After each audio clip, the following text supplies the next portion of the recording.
Hi there, welcome to HEOT Mum. I have been pretty scarce.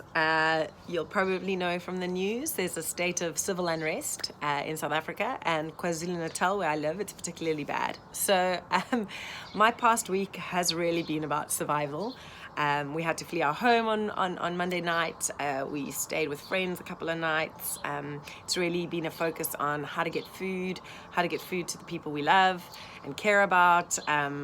Will we have enough power and electricity? My husband's been patrolling the streets at night. I've been just trying to manage the boys and the sort of stress that they have within all of this. So in all of that, I really have not had the capacity for creativity. My executive functioning is shot. My working memory is terrible, and I just have not had any potential within me to create, which is really what Instagram is about, and you know, these posts are about. They're about sharing my passion, and I just haven't had it. There's this tenuous calm at the moment where I'm living, and with that, I woke up this morning and I thought, hey, passion, I remember you. Okay. But what is so crazy to me about this is that is this effect that stress has had on my brain in the past week. And now it's really got me thinking. I mean, I know all of this from a theoretical perspective, and you know, stress on the child's brain and prolonged stress on the child's brain, and how bad it is for the structure of the child's brain, and what the child's potential. But it's been such a first-hand experience. As adults, we have a developed cortex, firstly, or we should, which is really the most important thing. But we also have developed coping strategies, mechanisms. We know how to manage our stress. Now, it's not normal to be in a state of stress like we've had for the past week. But when you're a child, it doesn't have to be as traumatic as civil unrest or war or a pandemic, which are things we have.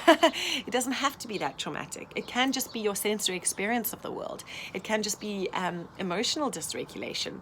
It can be feeling unsafe in certain situations because of how you're perceiving the world to be. And when I think of how I felt and how I have had no passion and no potential for creativity, it's really astounding, because if you think of a child and you take away those aspects, the ability to create, to imagine, to pretend, to generate ideas, and you consider that they are in a constant state of fight or flight, that all they can think about is, what are my most basic needs now? How do I keep myself safe? And that's really what I've felt this week. It's Maslow's hierarchy of needs, which I've never particularly sort of spent much time and interest thinking about, but it is my most basic needs need to be met before I have potential for all those things that make me human. You know, I need to feel safe and secure. I need to have food. I need to have water. I need to feel that I can get from A to B. I can get to the next point without calamity happening. And once those are under wraps, once those are okay, then my potential to imagine, to create, to pretend, that's there. So Dan Siegel and Tina Payne Bryson speak about the upstairs and downstairs brain. And if you imagine your fist as a brain, the downstairs brain is your most primitive brain. It's involved with all your most basic function. It's where our sympathetic nervous system and parasympathetic nervous system are controlled. Looking at our fight or flight response and our rest and digest response. It's where our breathing is controlled, our heart rate is controlled, our vomit center is, you know, so that is our most primal brain. And then above that, we've got our cortex. Now, they say our cortex is only actually developed by the time we're 26. So if you're 5, 6, 7, 8, 9, your cortex is very much not developed. Now, your cortex is your mammalian brain, your upstairs brain, your brain that is in charge of your executive functioning, your reasoning, your problem solving, all of that kind of process. And the problem is that one or two, either one of these needs to be in control. So you are either at a state of survival, or you are in a state of reasoning. And it does not work, especially when you're young and your cortex is not properly developed, that both can be in control.